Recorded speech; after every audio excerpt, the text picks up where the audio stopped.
Hi everyone, welcome back to our channel. मैं हूं मृणालिनी और आज हम बहुत ही इंटरेस्टिंग टॉपिक लाए हैं आपके लिए। और ये टॉपिक ऐसा है जो आप एंड तक ज़रूर देखना चाहोगे, क्योंकि अगर आपने बीच में कुछ मिस कर दिया तो आपको प्रॉब्लम हो सकती है। ये बेसिकली टॉपिक है आप कैसे अपना रेज्यूमे बना सकते हैं as a certified personal trainer और एज अ फिटनेस प्रोफेशनल। क्योंकि कई बार क्या होता है ना, चीज़ें हम मिस कर देते हैं या कई चीज़ें हम ऐसी लिख देते हैं जो हमें नहीं लिखनी, राइट? तो आइए देखते हैं इस टॉपिक के बारे में।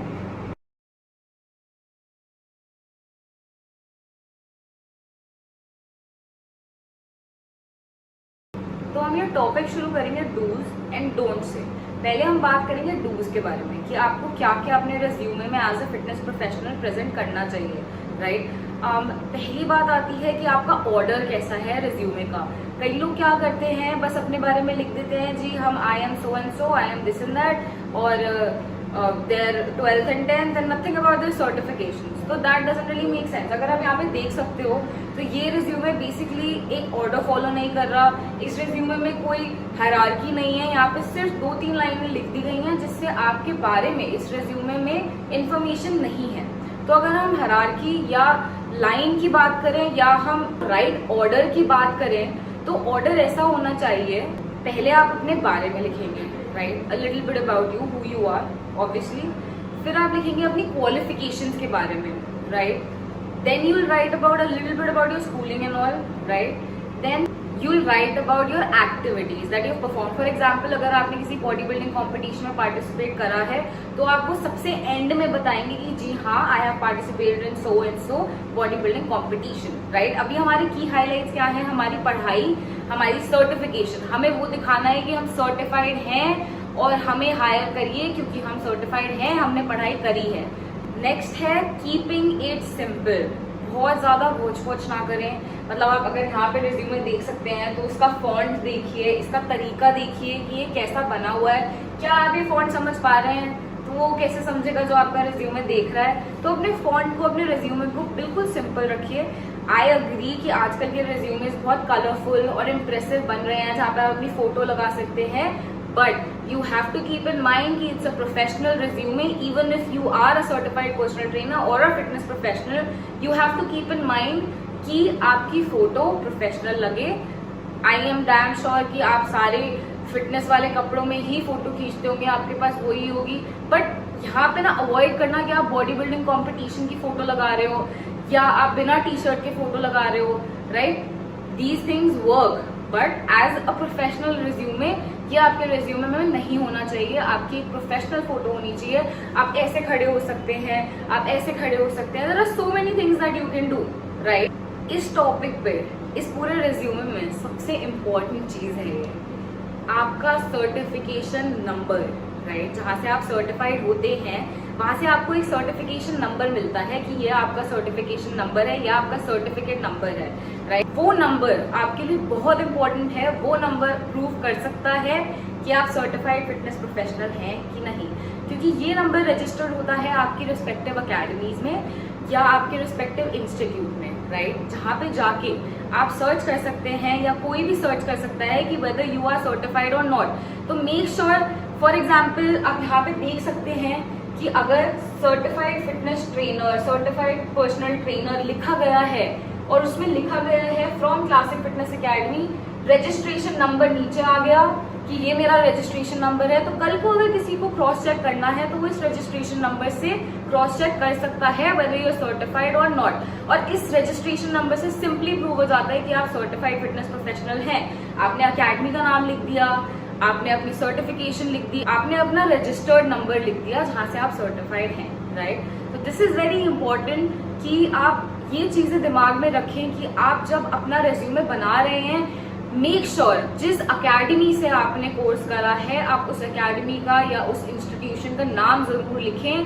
क्योंकि यहाँ पे क्या होता है, अगर आप सिर्फ लिख देंगे कि आप एक बॉडी से सर्टिफाइड हैं जो कि इंटरनेशनल बॉडी है, लोगों को कैसे पता चलेगा कि आपने ये ऑनलाइन करा है, ऑफलाइन करा है, कैसे करा है, राइट। जब आप अकेडमी का नाम लिखते हैं उससे आपके बहुत बेनिफिट्स होते हैं, क्योंकि ये अकेडमी और इंस्टीट्यूशन ऑलरेडी टाइड अप होते हैं काफी सारे जिम से, जिससे आपको हेल्प मिलती है जॉब पाने के लिए।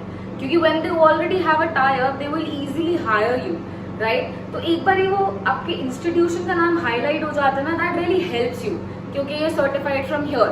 So make sure, for example I am certified from classic fitness academy, certified personal trainer classic fitness academy, और उसमें मैंने EREPS भी करा है, मैंने उसमें ACE भी करा है, ACE का मेरा TN नंबर ये है, राइट. ऐसे अगर आप अपने रिज्यूमे को प्रेजेंट करेंगे तो लोग बेहतर समझ पाएंगे और आपके चांसेस हायर होने के आसान हो जाएंगे. आप किसी भी अकेडमी से सर्टिफाइड हो, आप किसी भी इंस्टीट्यूशन से सर्टिफाइड हो, मेक श्योर कि आप अपने अकेडमी, इंस्टीट्यूशन, स्कूल का नाम लिख रहे हैं और साथ में अपनी सर्टिफिकेशन का नंबर भी लिख रहे हैं. इसमें लास्ट पॉइंट जो बहुत इंपॉर्टेंट है वो ये है कि अपने रेफरेंसेस जरूर डालिए. रेफरेंसेस में कुछ भी नहीं लिख दीजिए, रेफरेंसेस में लिखिए अपने एक्स बॉस के बारे में या अपने एक्स बॉस का नंबर या ईमेल एड्रेस, क्योंकि आप जहाँ से काम करके आ रहे हैं वहाँ का ओनर ये बेटर समझ सकता है कि आप कितने अच्छे पर्सनल ट्रेनर हैं या आप कितने अच्छे फिटनेस प्रोफेशनल हैं, और ये चांसेस आपके बढ़ा देते हैं क्योंकि ये आपकी ऑथेंटिसिटी दिखाता है कि आपने इस जगह काम करा है, अच्छा काम करा है, और आप उसका ओनर का नंबर दे रहे हैं. या आपकी ऑथेंटिसिटी दिखाता है या आपकी ऑथेंटिसिटी बढ़ा देता है, क्योंकि रेफरेंसेस का काम ही यही होता है. References are your strong hold. तो मेक श्योर कि आप अपनी टीचर का नंबर डाल दिए इंस्टीट्यूशन का, या आप अपने एक्स बॉस का नंबर डाल दीजिए, या जहां से आपने सर्टिफिकेशन करी है वहां के डायरेक्टर का या टीचर का नंबर डाल दीजिए. That will help you very much. अब बात करते हैं डोंट्स की.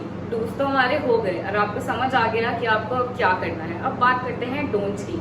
ये भी इक्वली डूज की तरह ही इम्पोर्टेंट है कि आपको क्या करना है और आपको क्या नहीं करना है. ये भी इक्वली इम्पोर्टेंट है. तो जब हम बात करते हैं कि आपको क्या नहीं करना है, उसमें सबसे पहली चीज आती है इररेलेवेंट टॉपिक्स. उसमें सबसे पहली चीज आती है इररेलेवेंट डेटा. अब इररेलेवेंट डेटा में क्या आ सकता है, आप गेस करो. या ये थिंकिंग राइट, स्टेरॉइड्स के बारे में लिख दिया कि जी मैंने एनाबॉलिक स्टेरॉइड की सर्टिफिकेशन करी है, एक्सेट्रा एक्सेट्रा. आप समझो, आप as a certified fitness professional, आपको कोई हायर कर रहा है, उसको नहीं जानना कि आप ये स्टेरॉइड्स वगैरह कर सकते हैं या नहीं कर सकते, क्योंकि उसे एक डेकोरम मेंटेन करना है आपके ओनर को, right. These things are not important for them. उनके लिए इम्पोर्टेंट क्या है कि आप एज अ फिटनेस प्रोफेशनल कितने प्रोफेशनल हैं, आपको काम कितने अच्छे से आता है, आपकी बॉडी लैंग्वेज कैसी है, आप कैसे डेकोरम को मेंटेन कर सकते हैं as a fitness professional in their gym, right. अगर हम इसी टॉपिक में और आगे बात करें तो ये एक्चुअली आपके रिज्यूमे को बहुत इररेलेवेंट दिखाता है. और when we talk about drug abuse और anything which we consider it, तो उसमें nobody wants to get in trouble, no owner wants to get in trouble listening to this. तो you will be rejected right away, right. तो ये गलती मत करो, ये गलती अपने तक रखो. इररेलेवेंट टॉपिक में आता है आपका कंपटीशन भी.